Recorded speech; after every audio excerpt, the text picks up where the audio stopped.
Hey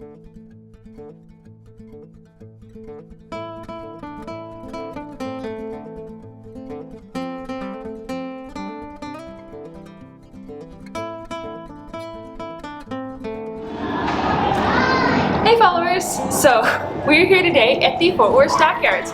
And no, I'm not here to watch cattle walk down the street. I've done that before. It is cool though. Never seen it. Longhorns? Wonderful. Anyway, forgive me for needing to read off the script. There's a lot of dates here. So, what we are here for is a ghost tour with the Cowtown Winery, and I am so excited. But before we get to the really spooky stuff, you guys need a very, very quick crash course in the history of the Stockyards. So, cattle were already being brought up here to Fort Worth in the late 1800s from West Texas so that they could be moved on to Kansas. But to make this place a cowtown, you needed a railroad. And in 1876, Fort Worth attracted Texas and Pacific Railroad, and shout out to the TMP station, it is a wonderfully Art Deco. Despite the railroads, the Stockyards didn't really do well financially until about 1902. Yes, at this time, they did have both stockyards and meat packing facilities. Those have since burned. By 1906, the area had an exchange building, a saloon, hotels, and other things. Let's talk about some red light stuff there. Anyway, many of the buildings that are seen down here now are not the originals. The originals were a lot of wood, and a lot of those were torn down and rebuilt larger.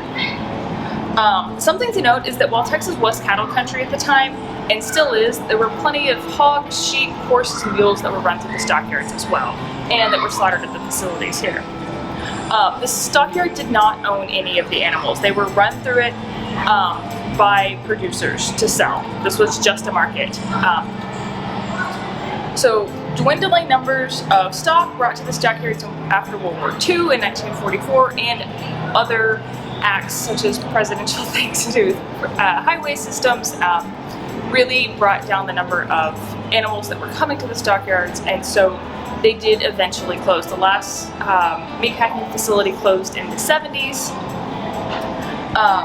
but that's not the end. So the place did, the stockyards sat empty for about 10 years before the North Fort Worth Historical Society came in and began to make it what it is today. So, let's go on a ghost tour with our tour guide, Ivan.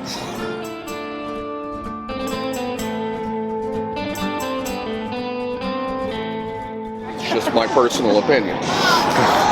Now, I know we've just met, but I would like to invite you guys to follow me down a dark alley. Okay? We're going to go down the alley. I don't even know what I'm doing. We're going to, and that's how I feel too, we're going to go through the back of a restaurant, so I really can't talk too much when we go through the restaurant, but we're going to see the sketchiest staircase you've ever seen in your life. It's sketchier than the Arts District. And so when we get to the bottom of that, I got something really cool to show you guys. So you're not quite what you think. This is a tributary to the Trinity River. This is the reason why the Chisholm Trail cut through what's now the Stockyards. And so they would follow Marine Creek halfway to Oklahoma. Now here's the problem. Above us is 440 acres of brick. Now the reason why there was 440 acres of brick, right, flat on the ground, is because when the stockyards were running, we would have an average of 500,000 animals here on any given day. Now, if you got 500,000 animals, right, and that's certainly true about 1920 on. Well, yeah, that's a lot of manure, right? Now, granted, we had a whole bunch of orphans because we had the largest orphanage in North America right here. Did not know that. And so the kids would show up here at the ripe old age of 10, sweep up what they could find, take it up the hill, and sell it as fertilizer. By the way, it sounds rough, but it was actually an opportunity from nothing. But here's the problem. No matter how much they sweep up, if you've ever had to deal with parking lot dynamics in a rain, even a little rain, 440 acres of platform, well, that's a lot of stuff being washed out from between the bricks. So what you're talking about is a lot of biomass that entered the river just the other side of that bridge. Now, when that happened, there was so much biomass in this stream that it would run blood red with bacteria. Every time an animal died that they couldn't process, well, the animal was thrown in the river, right? So that means people downstream thought that the river was red because you've got the Swift and Armour slaughterhouses at the top of the hill. They thought it was blood. No, it was just nasty. Now, here's the thing. Back then, until 1938, the city of Fort Worth did not have a coroner's department, did not have a medical examiner. That means if there was a dead body in the river, I don't care if that's your cousin. We're not fishing that person out. You see a dead body in the river, we're going to take off our hats, we're going to say a polite little prayer, maybe make a joke about somebody at home is wondering, now why don't ye write? But other than that, we're just going to let that sit, because you had to worry about everything from diphtheria to meningitis to, fungal infections and everything else, right? Now, 1932, you got to understand, the film was made from celluloid, right? Which is, celluloid, rather. It's made from wood. The emulsion is made from silver nitrate. Now, silver nitrate, nitrates, like gunpowder. Now remember, an illegal business handles things illegally. Okay, so 1919, the top of that stairs, Miss Josie King is standing up there with a 12-gauge shotgun, a double-barrel shotgun. At the bottom, right here at the pink door, there was a guy down here named Jake.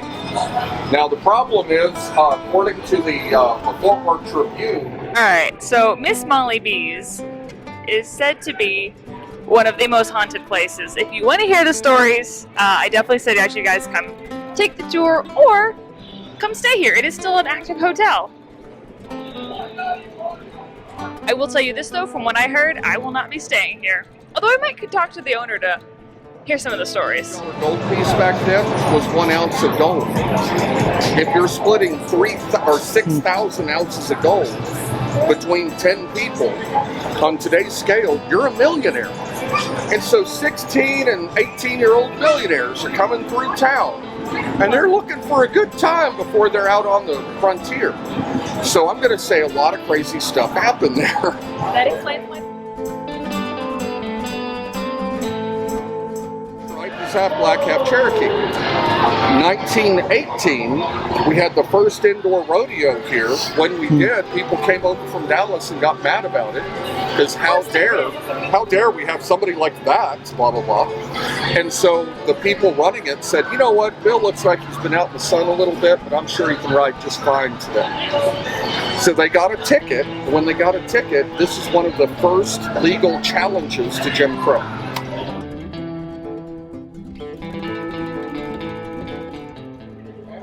These may be the fingerprints of a little girl that died up here. Some more there. Don't know if they're actually... Alright, so these are actually tunnels that run under part of the stockyards where they would run animals to get to the slaughterhouses that were out that way, out that direction. They have since burned. I wonder why. But yeah, and there's been rumors that there is a ghost that hangs out around here, but I don't see him.